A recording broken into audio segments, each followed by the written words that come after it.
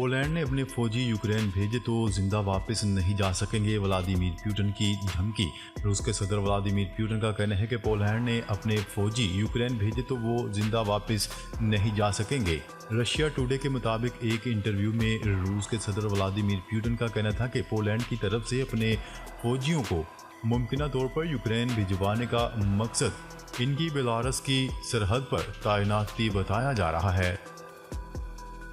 محکمہ داخلہ پنجاب نے جیلوں میں دہشت گردانہ حملے کے خدشات کے پیش نظر میاں والی، ڈیرہ غازی خان اور اٹک جیل کو تھریٹ الرٹ جاری کر دیا ہے۔ محکمہ داخلہ کے مراسلے میں جیل حکام کو فوری انتظامات کرنے کی ہدایات کرتے ہوئے کہا گیا ہے کہ جیل کے تمام ملازمین کا قانون نافذ کرنے والے اداروں کے ذریعے سیکیورٹی آڈٹ اور بم ڈسپوزل اسکواڈ کے ذریعے جیلوں کی مکمل چیکنگ کی جائے۔